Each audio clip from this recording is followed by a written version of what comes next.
Hello, Chorley, good evening. Good to see you all. Everyone all right? Yeah. Oh, what a vibe for a Sunday night. Before we begin properly, let's give it up one more time. Morgan Rhys, everybody. Absolutely filthy, disgusting stuff. What a disgrace for a Sunday. The Lord's Day. Unbelievable. We're good friends, me and Morgan. We first met in a youth hostel in Swansea. And, hit it off ever since, you know. If you enjoy Welsh comedy, that's my segue. There's a comedian called Mike Bubbins I've been asked to plug, but he's absolutely fucking amazing. But he's not selling as well as he should. He's here in a couple of weeks. Come along and see him. It might even be a couple of weeks. I think it's literally 2 days. Are you happy with that as a plug? Fucking hell. Go see him. Buy a ticket, and if it's shit, blame me. Or Morgan. Just blame the Welsh. It's the Welsh's fault. They should get their fucking act together, okay? Please drive me home. Okay, good to see you all. Like, this is how I start shows, just plug other comedians' gigs straight away. You know, they say, Rhys, you're sold out, so go and plug someone else. I come out and see 3 fucking empty seats. Unbelievable. And actually, now I look, it's 4. And there's 2 on the other side of you. What the fuck is going on? Well, the venue staff are gaslighting me. This is unbelievable. Anyway, nice to be here in Chorley. As Morgan said, we were walking around today, and yeah, seems like this is the only thing to do. So, you know, don't feel amazing about selling out in hindsight. It was this or nothing. But still, I do appreciate it. I appreciate you coming. Every show I tell the audience, I really appreciate you coming, man. Spending the money. You're out, you're spending the money. And I appreciate that because it's tough times at the moment, isn't it? Very tough times. Cost of living crisis and whatnot. So tough at the moment. The other day, I genuinely overheard a man refer to a cash machine as a tight bastard. That's hard. Pretty rough out there, you know.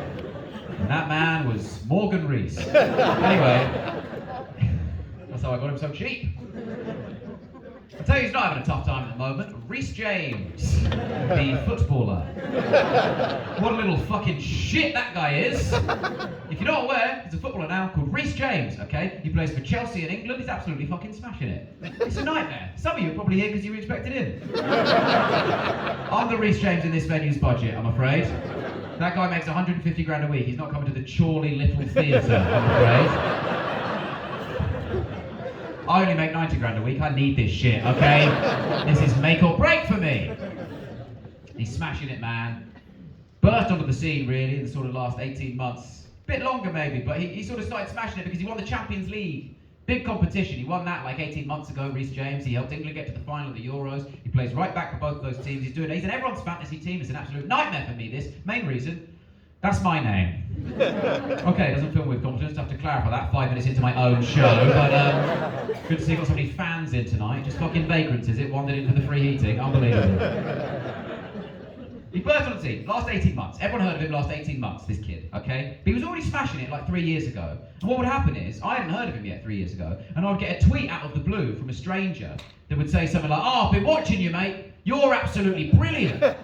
You're head and shoulders above the rest. One to look out for the future, boy. You're going to be a star." And I'd read that and be like, I guess they must be showing Mock the Week again. Well, somebody's got Dave, haven't they? Good for you, my boy. Turns out they were not showing Mock the Week, and I should know that, because when they do show Mock the Week, no one tweets me saying, "You're going to be a star." They tweet me saying, "Since when does the girl from Star Wars do stand-up comedy?" It's very hurtful for me to go online. Yeah, all right. They say, "The boy from About a Boy has aged terribly. This is abysmal. He looks stressed as hell. What's going on here?" Anyway. Worse is when I'd get the negative tweets out of the blue from a stranger. They would say something like, "Oh, I watched you today, mate. You're fucking shit. Okay? You are rubbish. You're not cut out for this game. You should quit, and you should quit today." And I'd be like, "Mate, Chelsea weren't even playing today. Moron. Clueless. Some people are so thick, don't you think? Thickos everywhere you go." No offence. Worst part of all of this, by the way, it's not even my real fucking name. Genuinely, Rhys James is a stage name that I chose like 13 years ago when I started doing comedy, because there was already quite a prolific comedian with my real name. And I thought, there's probably not room on the circuit for 2 Ramesh Ranganathans. What choice did I have? It was either this or Cristiano Ronaldo. Those are the final 2 options. It's just fucked, man, isn't it? Because his ceiling for success is so much higher than mine. Rhys James, that is, not Romesh. Although that has also proven to be true. You think those 4 seats are empty at a Romesh gig? I don't think he's fucking coming here. He has been here? Yeah, but how long ago? Yeah, right, go fuck yourselves. I don't know if you're aware, sir, I'm here right now. This isn't out of a voyage, I'm not a fucking hologram. Christ. I know I've got see-through skin, but I am a boy. I'm a real boy. Rhys James, man. Ceiling for success so much higher than mine. He's 22 years old, this kid. 22. Whole life ahead of him. I'm 31. Yeah, it's called Nivea. Relax, everyone. Sorry, I brag about looking young as if I look young in a way that appeals to anyone. But yeah, I look young, but only because I look like the ghost of a Victorian child. It's not ideal, my face. No one's ever like, hey Rhys, drop the skincare routine. They're like, hey Rhys, have you had the tuberculosis jab? Is everything okay, sir? People trying to put their hands through me and shit, see if I'm real. It's disconcerting, you understand. 22 years old, man. Such a high ceiling for success, this kid. He's a footballer, 22. He'll probably win the World Cup before he's 30. I'm just trying to get on Taskmaster before I go bald. That's all this is. That's all it's ever been. What happens is, right, when you express some sort of concern with your life like this, is the mental health people come out of the woodwork with their phrases, the sorts of phrases that help no one. And they say stuff like, oh, don't worry about the other Rhys James, Rhys, okay? Don't worry about the competition. There's actually no such thing as competition. You're only in competition with yourself. All you've got to do, Rhys, is be better than you were a year ago. I'm like, I don't think you understand how aging works. I don't have the energy that I had a year ago. I used to do MDMA. Last week, I watched a YouTube video called How to Wash a Fleece and Preserve Its Softness. People change. Good thing about this crowd is that half of you are sat there going, how? Sunday night in Chorley, baby. I know where I'm at. Wash it at 30 and blow dry. You're welcome. Just saved you 7 minutes and a Grammarly advert. Good to see you're on the same algorithm. Nice to see. Liverpool last night, didn't have a fucking clue what that meant.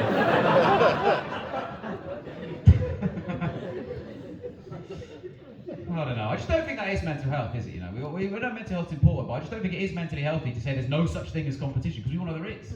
You know, that's just living in denial. Surely mental health would be to acknowledge competition and figure out how to deal with it in a mentally healthy way, right? In 2009, on Britain's Got Talent, a street dance troupe named Flawless auditioned. And in the pre-audition chat, Simon Cowell said to the main one in Flawless, what's the ambition, lads? And he went, chase the dream, not the competition.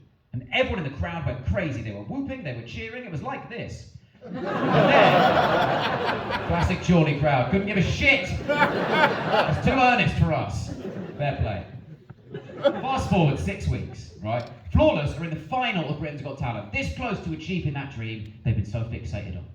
On the night, they come 8th out of 9, losing to rival street dance troupe Diversity. So maybe, have a little look at the fucking competition, lads, you morons. What are you doing chasing the dream like chumps? Going back to Diversity audition, Simon Cowell says to Ashley Banjo, the main one in Diversity, what's the ambition, mate? He goes, to crush Flawless into the fucking dust. I will do whatever it takes.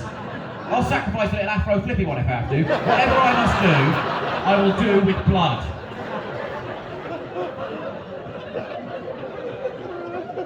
You remember. And it worked, didn't it? We all know Diversity, we all remember Diversity, they're smashing it, they're still going now. They sold out 5 nights at the Palladium last year, Diversity. 5 nights in April last year. Flawless haven't had a Wikipedia update since 2015. And that was me saying, if you're reading this, best of luck to you lads. Chase the dream, not the competition. Fucking turn it in. Drivel. 13 years from now, someone will say to you, whatever happened to Rhys James? And you go, oh, Rhys James, well, he's a national treasure, isn't he? He's an absolute legend. People love Rhys James. Of course they do. He won the World Cup. We love that guy. He's a hero. Go, no, not him. The other Rhys James, the little comedian guy. Whatever happened to that guy? Go, oh, him. Yeah, he had a breakdown and went on Britain's Got Talent to do street dance. Really lost his head, that guy. He kept shouting, this is because of diversity. Everyone thought he was being racist. It was very uncomfortable. No one knew what to do. I don't think you need this shit, truly. I I don't think you need these phrases for mental health. I think life's a bit simpler than we give it credit for, you know. I think really, it's just about realistic goals, isn't it, life? Setting yourself realistic goals. Don't know about anyone here, I'm still going strong with a New Year's resolution from last year. I roll them over. Anyone here still doing the resolution from this year? Yeah. Good God. Mostly no's and one sheep's appeared. Heard Morgan from outside and thought, here we go. Okay. Morgan, I apologise, that was hack and I don't stand by it. Who was that? Who did the weird noise? Who was that? You? Over there? Yeah? And was that a yes or a no or a cry for help? No. Sorry, all that, and the answer was no. There's no chat to be had here, but you decided, is anyone here still doing the resolution? And you would just go, and that means, I don't want to discuss further. They told me don't come to Chorley. Fuck you know, shouldn't listen. That's it, is it? That's the crowd work done, is it? No further chat. No one else cheered, did they? Anyone still doing the resolution? I felt like that was an opportunity for you to go again, sir, and you missed it. But we did have some fun in this side of the crowd. I feel like there was one delayed yes, but it felt like a prank, so I don't trust it. You've got your hand up, sir. What was your resolution? To weigh less at the end of the year. For yourself to weigh less at the end of the year, not for you to just weigh less things. I'm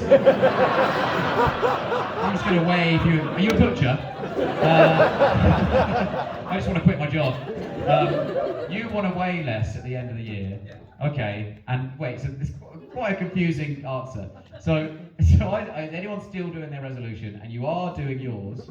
So what happens if you haven't actually are you doing? Presumably you're doing a diet and stuff and going to doing weekly weigh-ins, yeah. Weekly weigh-ins, and so far it's going down. It is, yeah. If you get to next December and it's not less, what are you gonna do? Cut off a leg? You could lose a couple of fingers, it'd be fine, wouldn't it? Yeah, okay, but it's going. So far it's working. It's going down. It is, yeah. How are you doing that? Diet or gym or what? 2 litres of drink every day.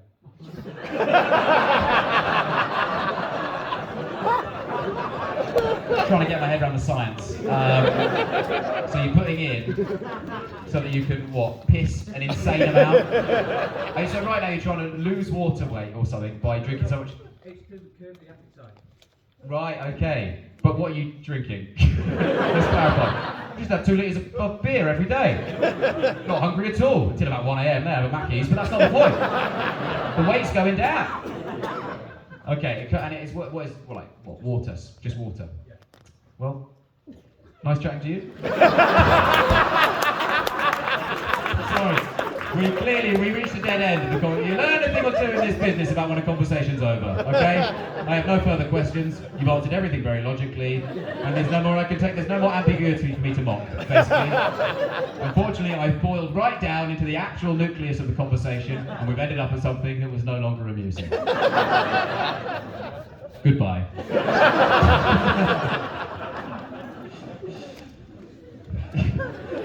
It's good. Realistic goals, man. Want to weigh less. That could be a gram, so you're fine. Just empty your pockets.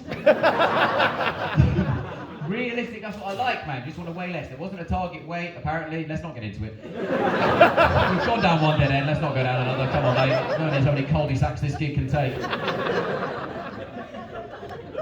So thank you for your participation, sir. The only one.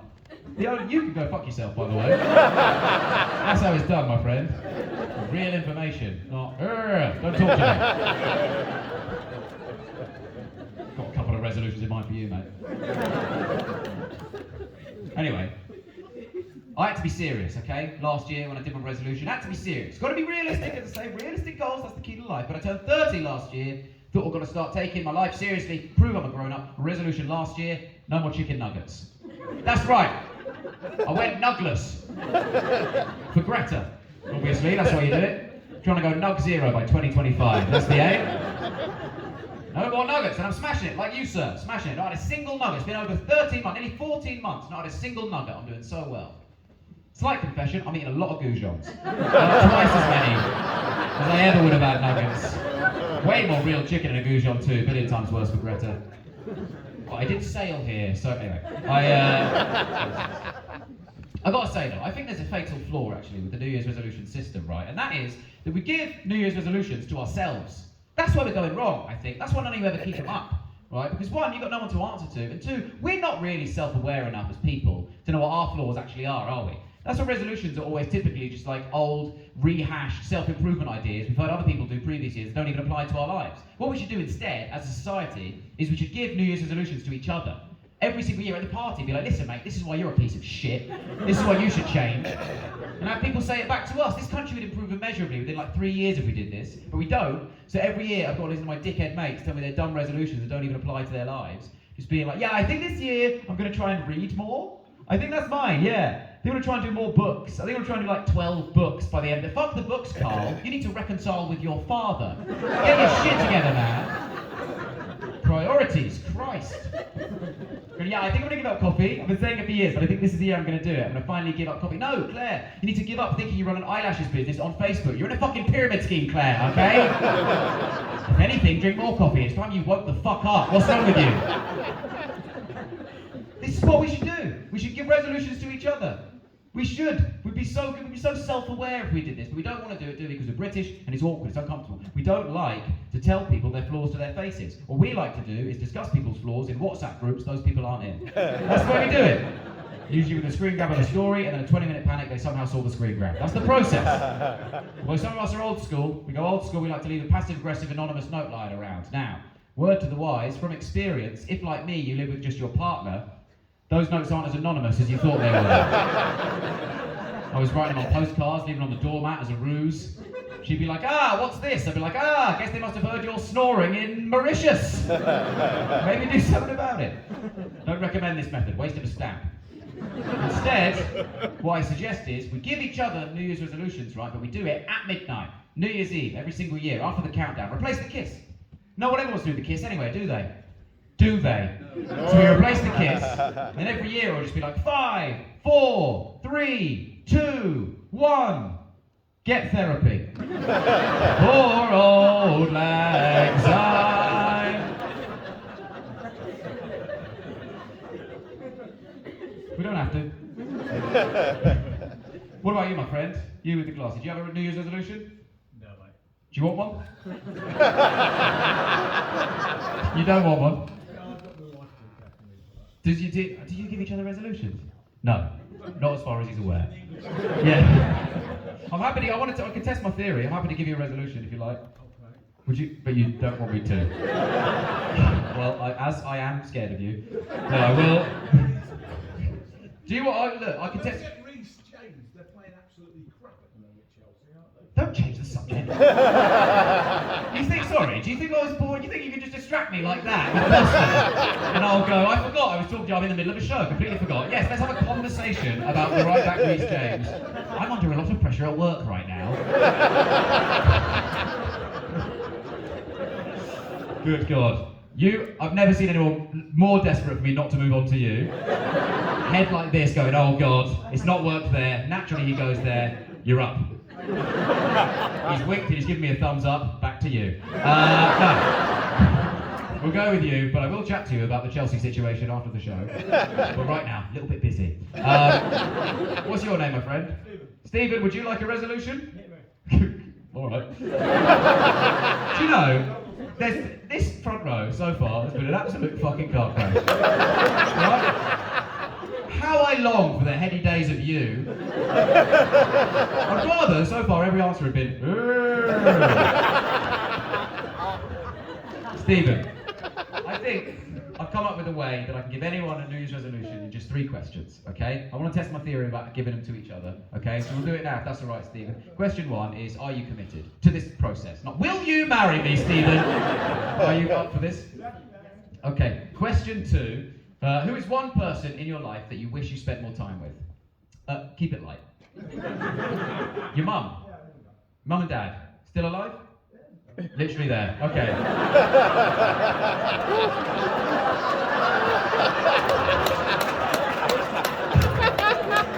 Didn't need to prove it. I would have believed you. Didn't fancy sitting with them, but you want to spend more time with them. Good stuff. Let's have a buffer. Let's have a buffer zone in between. God, I'd love to spend some more time with you. I can't, it's just these two people are here. Maybe next time. Did you travel here together? Yeah. Thank fuck for that. Presumably you know these people as well. Thank fuck, okay, good. And what about these people? No idea. Okay, good. Me either, they wouldn't let me. Okay, good. Okay, so you want to spend more time with your mum and dad? Brilliant answer, given they are there. Well done, mate. Okay, and what's one place that you want to visit before you die? Maldives. Maldives. Oh, ambitious. I like it. Some people are like, Guessing that's paying for this. well, how much money you got? Don't answer that. I know the ticket price. Not much. Listen. Okay, Maldives. Some people are like, Leeds. But you've got ambitious, and I respect that. Okay, so right, we've solved it, Steve. I've got the perfect resolution for you based on these questions. You are committed to the process. You want to spend more time with your mum and dad, and you want to go to the Maldives. Therefore, your resolution should be stop sitting in the front row. I want one in return, please, Stephen, if you wouldn't mind. This is my book of resolutions. I hand it out at shows to try and test my theory. You don't need to do it right away. Basically, in the show, you'll suddenly get an idea for a resolution. That's what I want. By the end of the gig, okay, we'll come back to you by the end, and you'll have written the perfect resolution based on the info in the show, and it'll help us end the show, and I can go and live my life. I feel like Darren Brown right now. At the end, I'll reveal the 7 of hearts with no context. Ha ha! And these tickets to the Maldives for free. Anyway, and it's just you and these two lads. A lot of chat about Chelsea, it'll be a fucking nightmare. Anyway, you've got a while, and if you forget in the show, instructions are on the first page once you turn the page. I had to put that in because in Oxford, at the end of the show, someone handed me back a drawing of a smiley face. I don't think that uni's as good as they say it is. Fucking thickos, thick idiots in Oxford.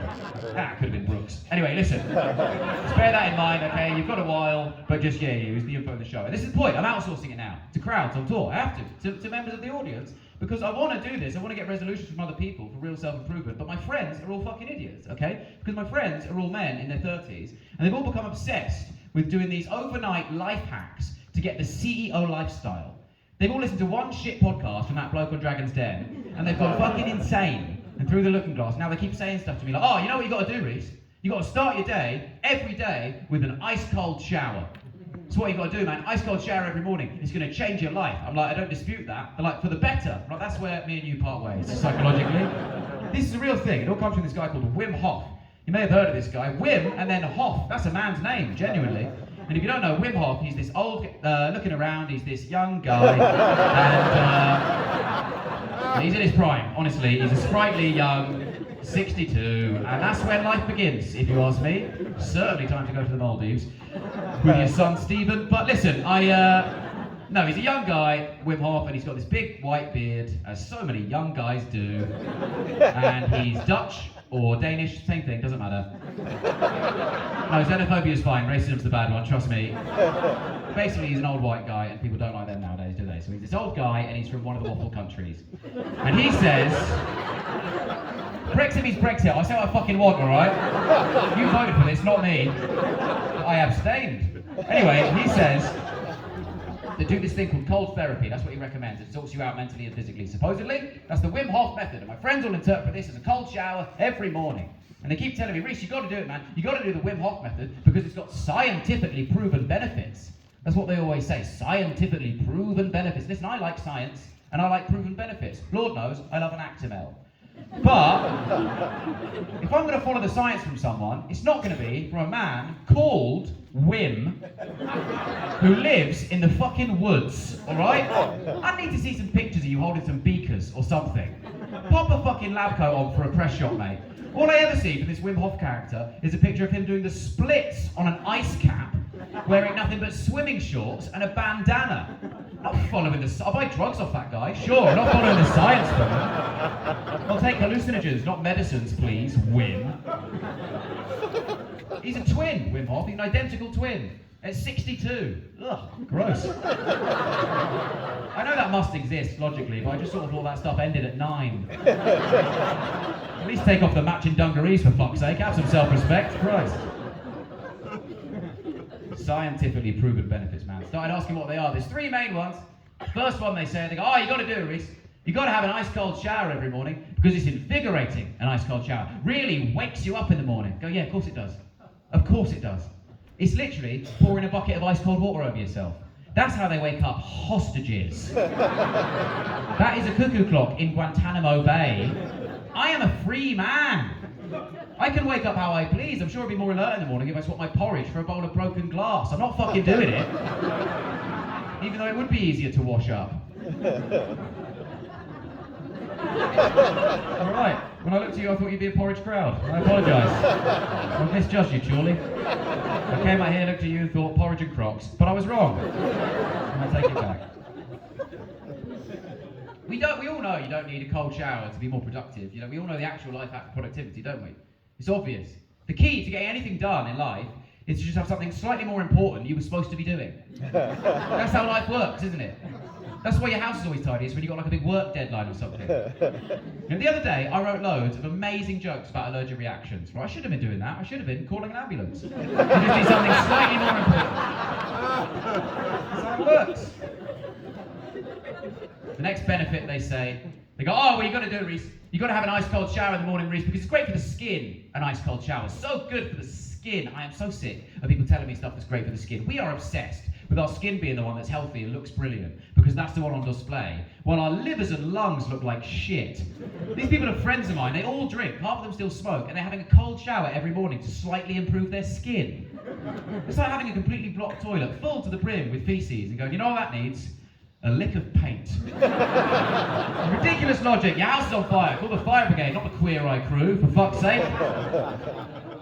Final benefit, my favourite one, scientifically proven, of course, that they always say, they go, oh, well, you've got to do it, Rhys. You've got to have an ice cold shower in the morning, because it really reduces stress. An ice cold shower really reduces stress. Oh, does it? Does it really? We know what I find stressful, breathless goosebumps and a fully retracted penis, okay? Neither scream wellness retreat to me, actually. And they go, well, billionaires do it. Billionaires do the Wim Hof method. How can you argue with that, Rhys? Billionaires do it. I go, yeah, of course billionaires do it. Billionaires have done everything. Billionaires have got unlimited resources, so they've had every experience possible in the human experience catalogue. They've had it. Right, so they're bored out of their fucking mind. Nothing feels like anything to a billionaire anymore. Heroin to a billionaire is like a Tangfastic to us. It has no impact. They just go, oh, bit tart, and that's the only reaction.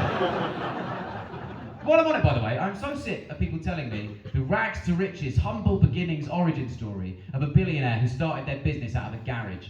Every single time it's like, have you heard? Jeff Bezos started Amazon out of his garage. Isn't that amazing? Steve Jobs started Apple out of a garage. Incredible. Right. How do I get a fucking garage? This is a garage without a car in it, by the way, so a spare garage. Are you fucking kidding me? It's not rags to riches if I find the rags aspirational. Tell me the story of a billionaire who started his business out of a kitchen that was also a bathroom. Then I relate to you. Let's get real. Listen, I'm not having a go at Wim Hof, okay? I know it sounds like I am from all the words I keep saying, but I'm not. I'm not. Wim Hof does have a method, okay? The Wim Hof method, famously. That's why they call it that. But the point is, he's the one doing it, okay? Wim Hof, he's all about endurance, okay? This guy's got the world record for the longest ever ice bath. He runs marathons, barefoot in the snow. You having a cold shower in the morning so you're slightly better at emails is not the same thing. You've not been through the same experiences. It's like saying, you know how Nelson Mandela must have felt because you're also a Gemini. It's not the same. And yet he'd have really struggled in captivity because we're extroverts. We like to mingle, so. But we love long walks. That walk to freedom would have been right up his street. Honestly, he'd have loved it. I know I seem angry, I know that. I'm working on it, man.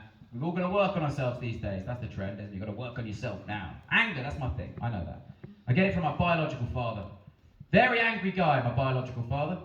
Main thing he gets angry about is that he raised me my whole life. He's my normal dad, but I still call him that for a laugh. He gets very upset. It's funny. What do you want to do? It's very funny. I recommend it next time you introduce your parents. Be like, this is my mum, this is my biological father. I'll be like, what the fuck? What the fuck? I didn't lie, did I? I didn't say anything not true. You got nothing on me. What do you want from me? Don't do it to him, because he heard that, okay? Remember? But seriously, thank you for coming. Much appreciated, man. Tough times, as I say. Tough old times out there these days. Not for me, obviously. I'm part of the 1%. I've made it. I've made the big time. Even I couldn't keep a straight face and remain convinced, could I? No, I have made it, okay? I knew that I'd made it the day that I bought plasters and I wasn't currently bleeding. That's how you know when you're spending that kind of future investment money, you know? There's a word for it, it's called wealth. The word is wealth. Anyway, then Mock the Week got cancelled and I lost my job, so... Well, if those are the fans, I can understand why. I guess what I'm trying to say is, would anyone like to buy some plasters? Okay, fair enough. Fair enough. Every now and then I find in life, something happens, it really tells you where you're at in a sort of socio-economic status kind of way, you know? Happened to me recently. Basically what happened is, I got burgled, right? And I was in the house at the time, because my life is a movie, specifically Home Alone. And I was actually in the shower when it happened, and it was a hot shower as well, so I was stressed as fuck. I was losing my mind. My skin was a mess, it was disgusting. I was barely even lucid, it was an absolute nightmare in there.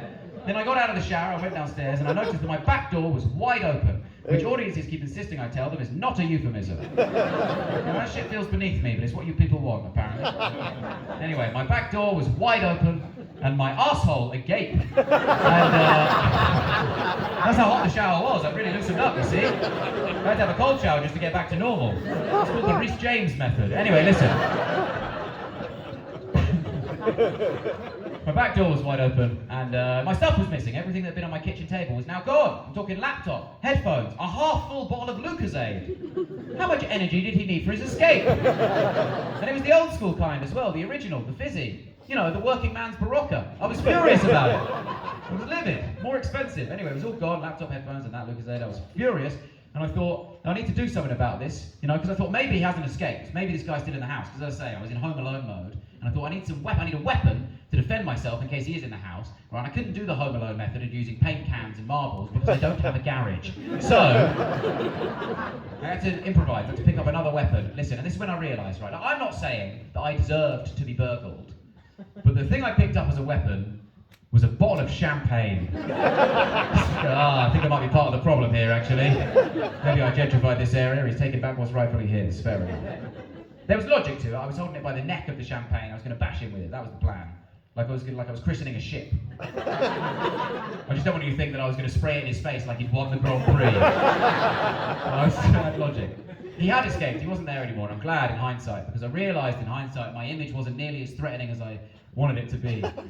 You know, I thought it was a guy with a weapon. All he was looking at is a man in a towel holding a bottle of champagne. And my point is going, this guy's a threat. He's going, I think we're on a dirty weekend together. What's happening here? This guy's going to fuck me, at least. Anyway. Tough times, that's the point. Tough old times these days. Especially for me now, especially this year. Turned 31 this year, the big 3-1. Everyone thinks it's the big 3-0. No way, it's the big 3-1. Because the rail card has officially expired. Full price rail travel in this economy, you've got to be crazy. I can see that you don't relate to this. Alright, I'll move on. 29 years. I've got to wait until the next rail card. Of course, you know that in this room, you've got rail cards coming out your arse in this gig. And the bus pass to fall back on, obviously. The over 60s rail card. The rail card that never expires. But you do. It's, sorry. Too much. I like cheap travel, man. You've got to travel around a lot in this job, obviously. And so I'm obsessed with these little travel hacks you can do to get cheap travel. I tried this one recently. This is genuinely embarrassing, but I've got to tell it so I can take ownership of the story. Basically, I had to get on a long-haul flight quite recently. And so I wore a big happy birthday badge to the airport because I assumed they would see this at the check-in desk and then give me a free upgrade. What I forgot was I would then have to show them my passport with my date of birth on it. It was humiliating stuff. She was like, what's that all about? I was like, oh, this is just fashion. This is what young people do. She was like, well, I can see you're not one of them, so I don't know what to ask about. Well, I must say, I do like it. Other than the railcar thing, I like being in my 30s. A lot more than being in my 20s. I think it's way better being in your 30s. A lot better, you know, because I know myself now. I thought I did in my 20s. I didn't, you know. I was just pretending. In every group I got in my 20s, I would just change to be like that group. Now, I don't care. I'm just me, and if it ruins the evening, whatever. Who gives a shit? But thank you for coming. But socially, man, socially. Quite recently, right, I was on a stag do, right, and we were stagging it, all right, let me tell you. We were stagging it like that, okay? It was staggy out there, okay? It was pretty staggy. and it was 9:30 p.m. You heard me, PM, and we were on a rooftop bar in central London, and then I got hiccups, and so I went home, because I'm 31, I don't have to have hiccups in public anymore, okay? Very hard to maintain authority on a stag do, calling someone else a lightweight as you sip from the wrong end of a pint glass, you know? So just go home. It's better to be in your 30s, man, because you know yourself. You know who you are. You think you know yourself in your 20s. You don't. Especially early 20s. You don't have a fucking clue who you are. 20-year-olds, you don't know who you are. I see you on Love Island, 20-year-olds. You don't know who you are.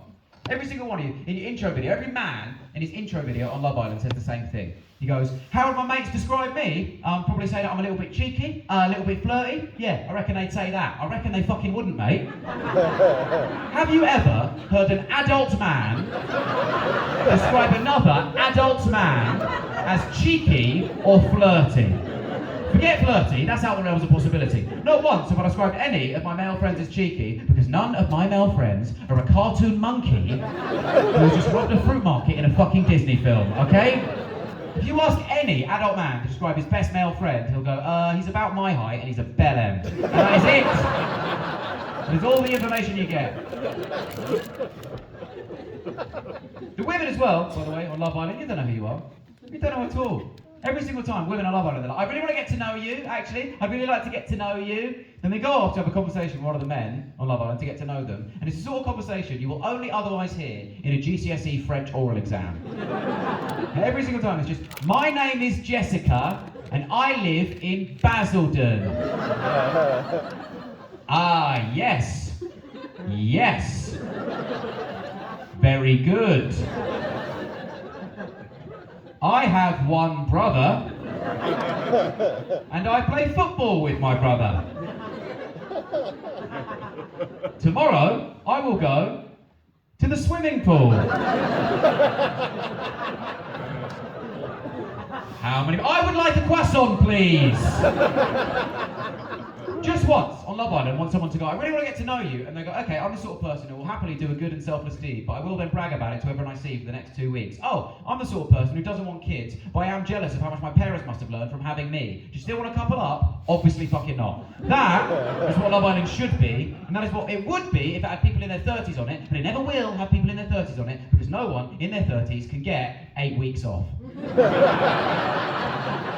Never going to happen. It's better, man.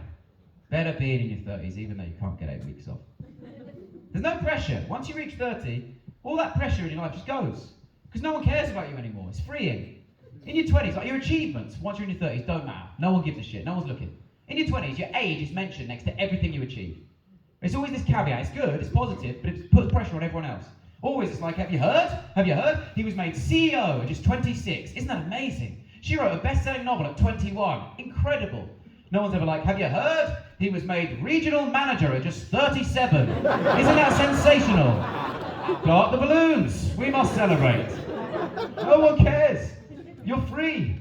It's amazing. There's no Forbes 40 under 40 list, because that's just normal life. Anything you do in your 30s is just having your shit together. I will never be called young for anything I do ever again, unless the thing I do is die. That's my only way now. I've got to die or get gout. Those are the only two options. My route to youth. And they will say, taken too soon.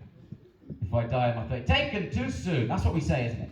That's what we say about some people. Think about that for a second, see if you don't want to tie yourself to a train track. Nothing will happen, there's no trains. But still, that's a gesture. Actually, the safest way to kill yourself these days. Just tie yourself to a train track. You've got about 6 weeks to think about what you've done.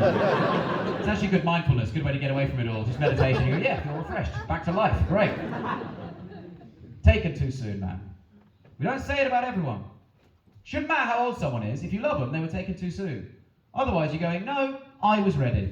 I was ready for Grandma to die. Her house is too hot, she's got weird opinions. I was ready.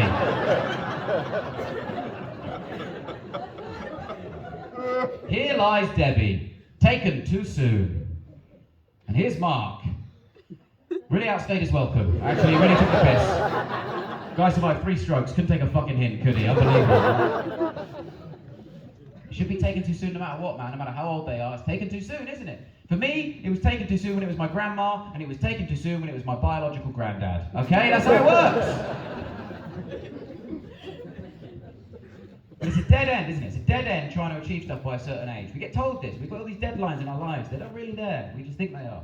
Because we all try and achieve stuff by a certain age. We all want to be the youngest to do stuff when we're younger. It's ridiculous. It's a dead end. I learnt this in the 2020 Olympics, right, when I failed to qualify. No. In the 2020 Olympics, right, British athlete called Sky Brown, she competed for Team GB in the women's freestyle park skateboarding event, outdoor, right, and she was amazing, and she got a bronze medal, and she was just 13 years old. It was incredible. And then the girl who got gold was 12! So what's the fucking point in anything forever? Why did you even go, Sky Brown, and waste our time watching you? Get a grip. Grow up. Stop trying to achieve stuff by a certain age. It all comes back round anyway, doesn't it? All comes back round. When I was 17, right? When I was 17, I had a weekend job in KFC. Loved working there. Worked there every weekend. Looked forward to it every week, working in KFC. And then one day, the girl I fancied came in with a group of her mates, and they all laughed at me for working there. Fast forward 6 years, I go back into that same KFC. Guess who was working there? Still me. I forget my point. I don't know where I was going with that, but maybe there's something you can take from it. Who knows? We'll never be the youngest again, none of us. We'll never be the youngest again to do anything. And even if we are, there'll always be someone who did something better than us younger. No matter what we do for the rest of our lives, Edward VI was king at 9. 9! I hadn't even done my cycling proficiency yet. I still haven't. That's a good one for you actually, Stephen, if you've not got a resolution yet. Good idea. I know it's not an achievement to be king, obviously. It's just about the family you're born into and then deciding if you want to carry on with that or sack it off to do a podcast and write a book. I know that. You know, do you want to be king or meet Oprah? Those are the options you face, right? So I looked him up to see what Edward, because he was king, right? I wanted to see if he did achieve anything while he was king, if I could still use him to illustrate my point. And the main thing I could find out about when Edward VI was king as a little 9-year-old, right, is that there was a revolt happening. It was kicking off in the east of England, in Norfolk. There was going to be a revolt, and everyone was worried that it was going to kick off into a civil war. And the public outcry at the time was like, oh no, this is a terrible time for a civil war, because Edward's in charge, and he's way too liberal. He's not liberal, he's 9. He's not acting on this because he's got a political agenda. He's not acting on it because it's Wednesday. He's got beavers. He's got shit to do, this kid. When's he going to find time to govern in between spinning around really fast and blowing bubbles in his mead? He's got shit on. I know they're attacking, I just put my shoes on my hands. Will you leave me alone? How mad is that? All those hundreds of years ago, and it was still just older people saying a young person's too liberal. We have made no progress whatsoever in this country. That's what we're still doing. Young people saying old people are too right-wing, old people saying young people are too liberal. Why can't we all admit we're a little bit both, okay? I don't even mean like centrism and all that bullshit. I just mean even the hardest left-wing person has a couple of right-wing opinions, surely. I'm a comedian, I consider myself pretty left-wing. As I say, stand-up comedian, and my name's not Jeff Norcott. It's one of the only options left. Left-wing, but I've still got a couple of right-wing opinions that sneak in every now and then. Like, personally, I think we should bring back fox hunting. Good night. But seriously, I do. Let me explain, okay? I don't want any foxes to get hunted. I don't want them to get killed or anything like that. I just think the foxes have got a little bit fucking arrogant, haven't they? They've got cocky, because they know they're protected by law. We can't do anything. So now they're out there all cocky, and they're shitting in our gardens and going through our bins and shagging outside our windows, making each other orgasm at volumes I could never compete with. It's ridiculous. As I lie next to my girlfriend again, as she sighs deeply and goes, another hot night in the Vulpine community, is it, Rhys? So I just want to bring back fox hunting as a nuclear deterrent. I don't want to hunt these pricks, I just want to be able to blow my bugle and have them scamper. That's the aim. This is a real problem in my life. They're ruining my garden, they're fucking it up. It's a nightmare. I looked up what you can do on the internet, what you can do to get rid of foxes, and the main thing you can do to deter foxes, apparently, is to use male human urine. And I read that, and my first thought was, I'll have to get a man round. Genuinely. That's how in my head they are. I forgot I was a boy. I genuinely thought, I'm going to text my dad. It's bad enough being the sort of person who's shit at DIY, needs help putting up a shelf. I don't think our relationship recovers from me asking him to come round and mark my territory. I did it myself. I did. Pissing in my own garden. Fucking hell. Problem I've got, right, my garden's very overlooked, right, so I wasn't going direct. I was pissing into a bottle, and I was pouring that into the garden, which, yeah, is creepier. I don't know why, but it's creepier. The only saving grace of that is my bottle of choice every time happened to be a Lucozade bottle. That's the only saving grace. Yeah, you may have my laptop, sir, but I've got something insurance doesn't cover. Your fucking dignity, mate. It didn't work. It didn't even work. How do you think that feels? I'm making my own urine samples to pour on my own plants, and foxes are sniffing that and going, this guy's not a threat. Unbelievable. Sorry? Did you ring your dad? Did I ring my dad? No, in the end, I just let the foxes live there. I now have a fox as a landlord. But thank you for your question. The Q&A period of the show is over. Really could have done with drinking 2 litres of water a day though at the time.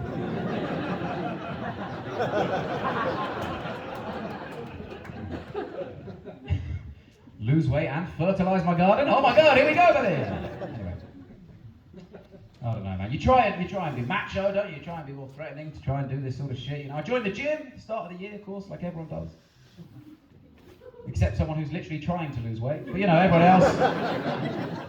Join the gym. But the problem with the gym now, right, it's complicated, isn't it? People join for all different reasons now. All my friends for ages have been like, Rhys, you've got to join the gym now for your mental health. That's what they say. It's really good, the gym, for your mental health. That seems so counterproductive to me.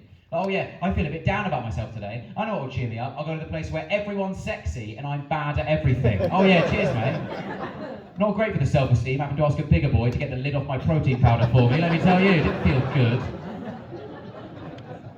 But it does work, doesn't it? Anyone over 30 knows exercise for the mental health. It's foolproof, works every time. It's infuriating, so counterintuitive. I've got to work out my body so that my brain feels better. How weird is that? It's never the other way around, is it? Never do I start my day going, wow, got the Wordle in 2 this morning, and look what it's done for my glutes. I feel amazing. Oh, I look a prize. So I am, I'm in the gym now, I'm in the gym all the time, and I'm in the gym for my mental health, as I say. The problem I've got, though, is that the gym I go to is this gym for students. That's right, I live near it. I'm allowed to be there, by the way. I don't just turn up with a backpack going, can I play? No, I'm allowed to be in there. Right, it's a gym for students, it's a uni gym, I live near a uni, it's a gym for students, but it is open to the public. It just turns out the only member of the public who goes is me. And there's one like 65-year-old guy who's always in jeans. He only does leg machines, I think he's trying to break in a pair of Levi's. I don't know what's going on, but I respect him, old jeans, good guy. But the rest of the gym is full of hench freshers, you know, it's full of these buff 19-year-olds, 20-year-olds with abs, it's ridiculous. And pecs, and potential. It's a nightmare. And I can see that they don't understand, right? They look at me, they don't understand why I'm there. We're there for different reasons, that's what I realise. I look at these young people, I realise, you know, they're in there, those students, they're in the gym because they want to be. You know, I'm in the gym because I have to be, or I will get sad. That's how it works now. They're all there to work out. You know, I'm there to work through some stuff. They're trying to get rid of body fat, you know, I'm trying to get rid of dark thoughts. That's the process now. But they don't understand this because they're young. You know, they've got hope in their eyes. You know, they've not been crushed by the rejection of life yet, like you people. You know, they still could go and do something. But I'm like you know, they look at me every day I'm in there, they go, this guy's here every day, never gets any more buff, never any more athletic. And I'm like, yeah, but I've got a garden, a ring doorbell, so why don't you fuck off, mate, all right? This is the grown-ups table, you're not welcome. And can you get the lid off that? And I will explain, can I have a cup of your piss? I will explain.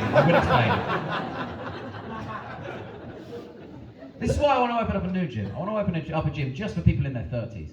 Just a mental health gym, just for people in their 30s. Now, not even people in their 40s, that's a different reason altogether, that's survival. And over 50s, you don't leave the house in case of a fall, obviously. So, thank you for risking your lives, so many of you tonight, to be here. Wow. Lit spirit. Anyway, I feel I pushed it too far.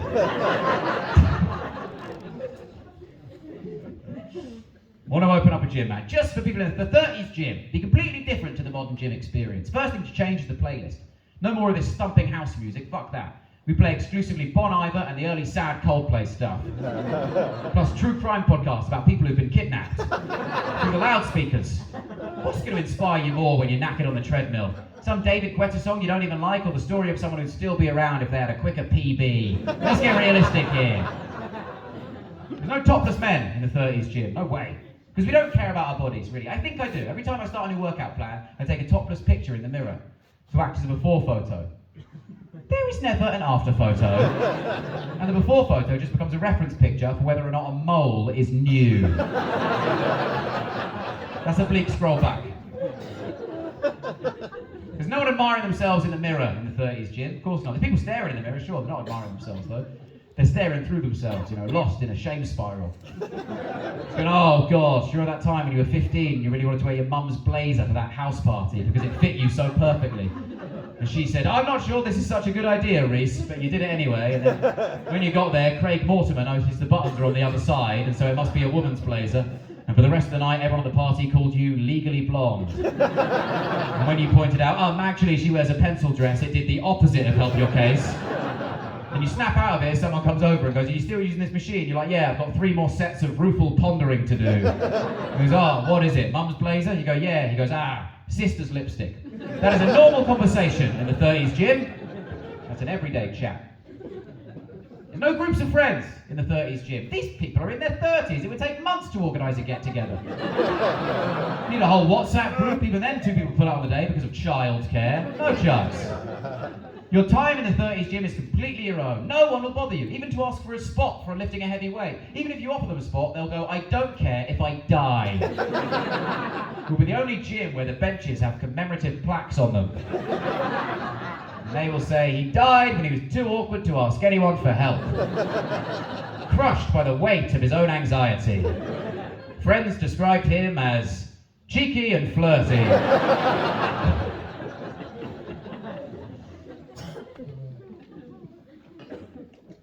Complicated though, isn't it, of course, these days. Not every mental health problem can be solved with the gym, Mental health these days is not all depression and anxiety. ADHD's making a comeback. Have you heard? It's back. It was huge when I was a kid with all those little naughty boys who wanted a free laptop. It's back. It's back, baby. ADHD's back, and it's back in adult size. Have you seen this? They're calling it adult ADHD. It's crazy. This is it, this is real. People are doing like a self-diagnosis thing online and finding out they've got adult ADHD. That's what they keep saying. These are friends of mine, people with real jobs, important jobs. I associate ADHD with like naughty 7-year-olds. You can't have authority at your job and say you've got adult ADHD. You might as well say, I can't come to the board meeting, I've got nits. What are you talking about? You're a person with a mortgage, get a grip. But I'm being flipped, this is a real thing, right? You've got to take it seriously. So I looked into it. Basically, you could do an online quiz to see if you've got adult ADHD, and I thought, fuck it, I've got a big work deadline, might as well do it. So I did. The way it works, the quiz to self-diagnose ADHD, right, is it's like 42 questions, it takes 9 minutes, and if you get to the end, you don't have it. That's how it works. I'm being flippant. I'm being facetious. The way it works, obviously, is it analyses your answers or some bullshit, and my friends were like, oh my god, it analysed my answers. It says that I've got ADHD. I was like, well, obviously you don't, do you? Because you got to the end in one go. The only time to be worried is if you got 3 questions in, then open up a new tab to Google animals in films, where are they now? That's when you should be concerned. It's a real thing, ADHD. You can't do a quiz and find out if you've got it. That's fucking mental.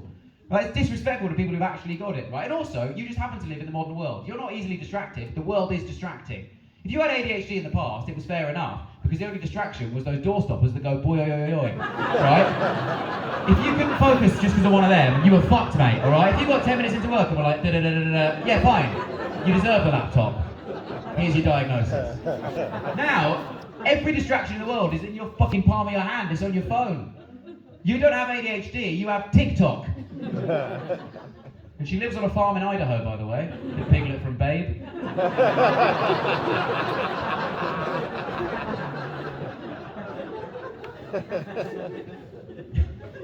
I get it, I know why people do this, because we want structure, don't we? We want labels in our lives. We like labels because it tells us what we're supposed to be. We don't have to think about it anymore. That's what being a human's all about. You want to be told what to be doing, where you should be. That's why we like deadlines. That's why we're obsessed with life deadlines. We're trying to achieve stuff. The reason I bring up deadlines so much, but you've got to understand, I am a man in his 30s now, who has been with his girlfriend for 10 years.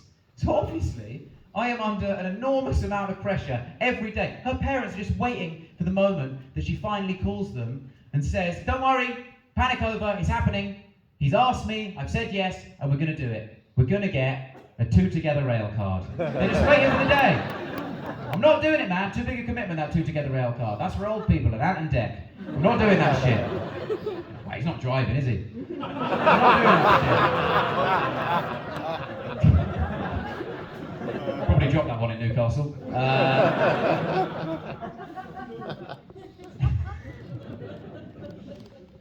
Long time, innit, for a relationship, 10 years. Not in this room, obviously, but in general. Long old time.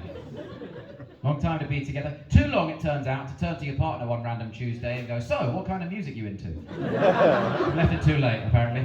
That's first date chat. Glad I'm not dating, I'll say that. I'm very glad. Some of my friends are still dating, they're all on the apps. You've got to be in the apps nowadays, haven't you? And they're all saying that everyone's too open on these apps. They're all listing their kinks in their bios now. They're just so open, just pushing it out there straight away. Don't even get to know them. And apparently like 50% of women on these apps have a daddy kink. That's what they say.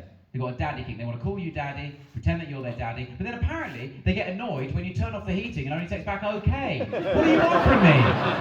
This was your wish, not mine. Good God. But no, I'll be serious with you. We have taken the next step in our relationship recently, me and my girlfriend. Anal, I'm joking. I'm still not letting her do that.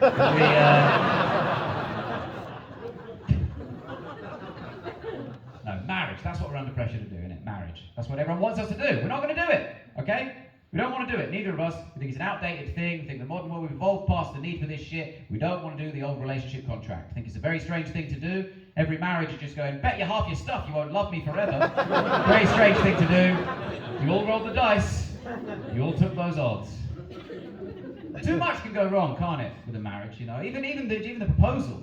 What if I do it? What if I finally get down on one knee and say to the person I love the most in the world, will you marry me? And she says, yep, instead of yes. I'll spend the rest of my life thinking, I don't know that she meant this. Still, I'd love to see the Instagram post. She said, yep. But I don't want to do it, man. Strange thing, relationship contract. Very strange that we do. You don't have that with any of your friends. To none of your friends are you like, if you want to stop hanging out, lawyer the fuck up. That's what you're doing. You want employee rights from the person you love and trust the most in the world. That's what a marriage is. It's crazy. My issue, by the way, isn't even that it is a contract. It's the term of the contract. Till death. If you got any other contract in your life that was till death, you'd be like, I might get a different broadband provider here, because this is fucking mental. What are they planning at BT? This is insane. And then people go, no, you should get married. You should, because you get tax breaks. So it's good. You get tax breaks. Government give you tax breaks, so it's good. Get married. No, that's how I know marriage is shit. The government are incentivizing it. Seldom is that a good deal for you. The government are literally offering you money to do it. You know what they don't offer you money to do? Threesomes and Thorpe Park. Because they're a laugh. People want to do those.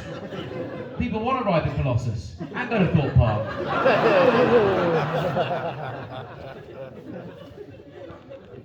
And then some of my married friends, they go, well, you should get married because it's much easier to get the house if they were to die. Okay? A marriage is much more legally binding than a will, and so if your partner were to die, it'd be much easier for you to get the house. Right. I don't mind if you want to get married for that reason, but those should have to be your vows. How was the ceremony? Oh, it was so beautiful. I mean, it wasn't until he started reading out the joint tenancy rights that I really went. I don't relate to any of my newly married friends. I don't relate to them at all. They all say the same stuff. They always go, me and my wife, we make such a team. Me and my hubby, we're such a good team. I don't feel like me and my girlfriend are a team at all. If anything, she is my fiercest rival. Listen, I want her to succeed outside of the house, but in the house, I spend all my time just waiting for her to slip up and do something she has previously told me off for doing. That is all I want. The Holy Grail. Every day I just wait to go, seems that you put a wash on this morning and then you didn't do anything about it all day. And now it's been sat there the whole day, stewing, and now it smells worse than when we started. And we're going to have to do it again. Wash it again, wasting water and energy and money. I'm not very happy about this. Yes! 1-1! Yeah, alright, like 28-1, but I'll take a consolation at this stage. That's what a real long-term relationship is, isn't it? That's what it's really like. I'll prove it. Everyone in this room who's in a long-term relationship, after the show, go into the WhatsApp that you have with your partner, go into the media section of the WhatsApp, scroll back to the very beginning, and then look through it chronologically. You can pinpoint the moments that it changes from like a sexy nude all the way to a screen grab of a recipe from BBC Good Food. And then all the way up to just a passive-aggressive photo of a plate one of you left out on the side.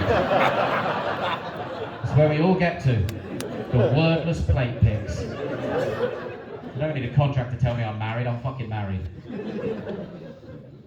But it will die out, marriage. I think it will. I think it will. I think it will stop happening. I think marriage was kept alive, really, by the boomers. I think it suits the boomers, marriage. It's the way the boomers were raised. It suits their constitution. The boomers were raised on this idea of never give up. Stiff upper lip. Keep calm and carry on. You never admit defeat. Never give up no matter how hard things get. You just battle through it. You get through it no matter what. And they've applied that to everything in their life. They're stubborn and they're resilient, boomers. And they do it with everything. They do it with marriage, and they do it with recessions, and they do it with gluten. They just fucking tolerate it. There's no way a 65-year-old man is suddenly admitting that he can't stomach bread, okay? He's just continuing to have toast for breakfast every morning, having the shits until he's dead. That's how it works. That's why they're all so angry. But, immigrants. You go, no, you just ate the cross again, Tony. Chill out. LGBT. No, IBS. Calm down. They won't admit defeat, boomers. They don't admit defeat. This is why the half of them that then got divorced, they refer to it as a failed marriage. It wasn't failed, you completed it. You got to the end, boss, you defeated him, and you're on to the next game. Don't worry about it, man. Positive thinking. But Gen Z, man, Gen Z weren't raised like this. Gen Z weren't brought up like this. They were raised on the idea of know your worth, never settle for anything less than you deserve, and you deserve the world. That's why Gen Z are quitters. They're quitting the workforce at a rate we've never before seen in history, and they're all raised on social media, so they've got no fucking attention spans whatsoever. They've all got adult ADHD. They're fucked, these kids. They don't need a quiz to do it. Their brains are... So everyone Gen Z in this room, this is the longest you've been without your phone for 2 years. This is mindfulness to you. This is your meditation. This, an elderly man screaming about the future. This. It's over, marriage. It's not going to happen anymore. So we're already seeing this statistically. Right, millennials get married like 27% less than boomers, right? Gen Z get married like 80% less than millennials. The generation below Gen Z has a marriage rate of 0%. Oh, what's that in the pudding? Tastes like proof.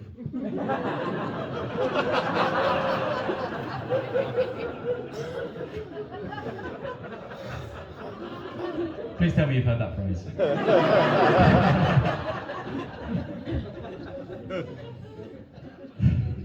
I don't want kids either, man. Don't want to have kids, don't want to get married, don't want kids. It's your fault, by the way, that I don't want kids. All you people with kids. You've made it look terrible. It looks awful. I don't want kids, man. It looks terrible. I will clarify. I don't want kids. I do want offspring. I just don't want kids. I want like a 20-year-old guy. That's what I'm looking for, you know, to help me piss in the garden and whatnot.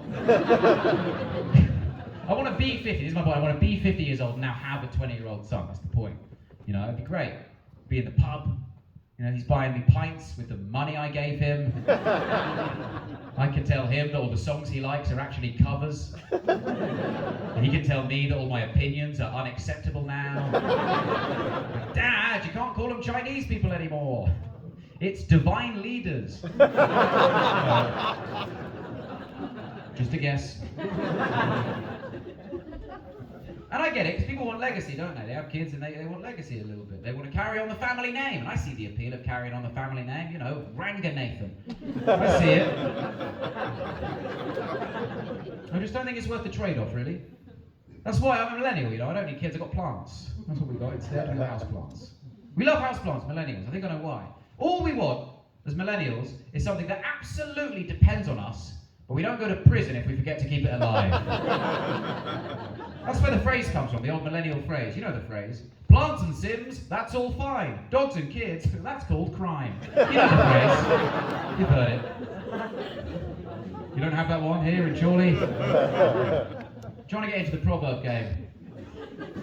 Mock the week's over, comedy's dead. I'm going for proverbs. That's one of them. Give it 5 years, that'll be on tea towels fucking everywhere.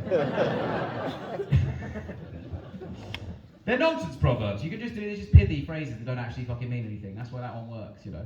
They're all bollocks. We all hold up proverbs as these like amazing things because they're from the past. We all think they're genius, but we use them in our lives. They're fucking drivel.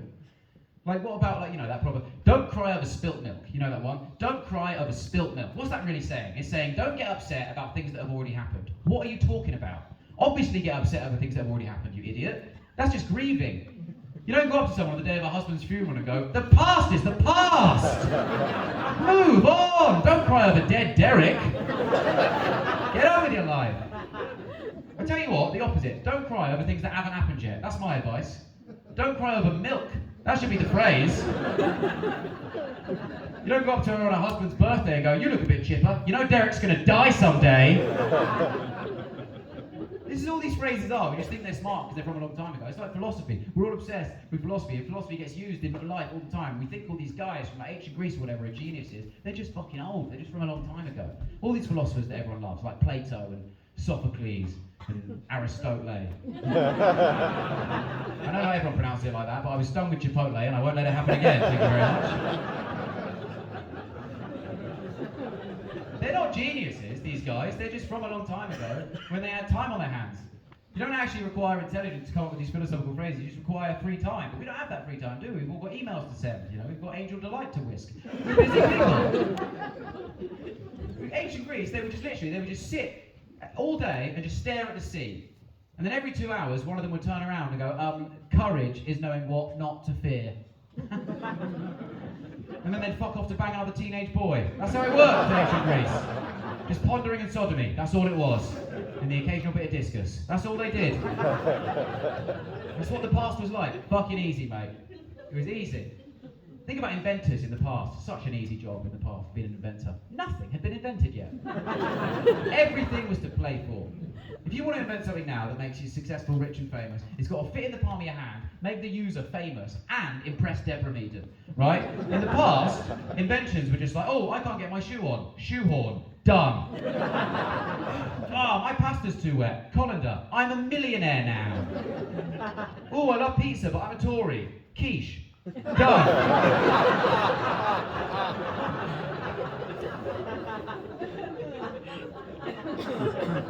We love to call these people from the past geniuses, man. We love it. Like, writers get such an easy rap, man. Think about Hemingway, right? People talk about Hemingway. People think Hemingway's this kind of genius or something.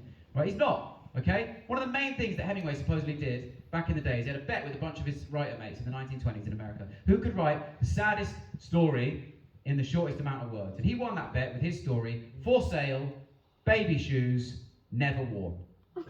Yeah, it's pretty sad. Also, the main reason I don't want kids. Ungrateful.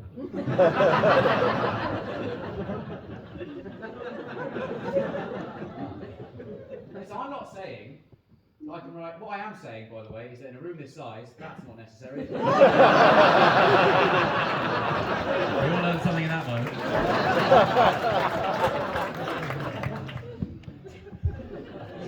What I am saying is I can write equally sad stories to that For Sale, Baby Shoes, Never Worn one, but I can do it in fewer words, okay? Hemingway needed 6 words, I can do it in 5. Ready? Rainforest Cafe, table for 1.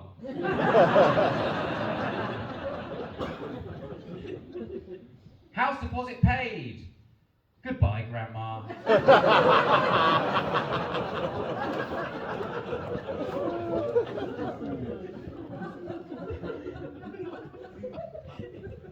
Way less by year end.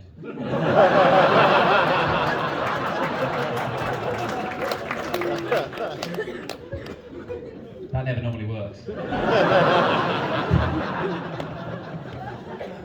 David Attenborough. Hashtag me too.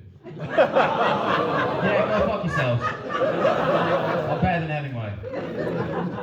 I don't even need 5 words, I can do it in 4. You ready? Finished first. In orgy. Let's move to Swindon. I can do it in 3 words. I can do his one in 3 words. For sale, baby. Think it through, dickhead. Starring James Corden.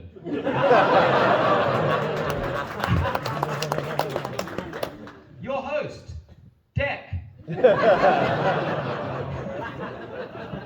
I can do it in 2 words. Biological girlfriend.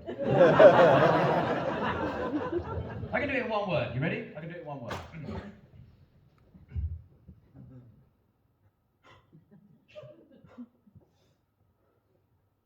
Yep.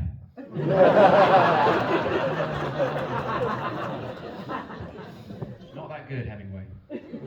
Not as good as me, okay? I'm just as good as Hemingway, alright? I'm just as smart as Plato and Socrates. Now listen, I'm not saying, okay, that I'm a genius, all right? That's not for me to say, is it? That's for you to say on Twitter after the show. Please. Which reminds me, before I go, Stephen, I believe you've got a resolution for me, if you would be so kind.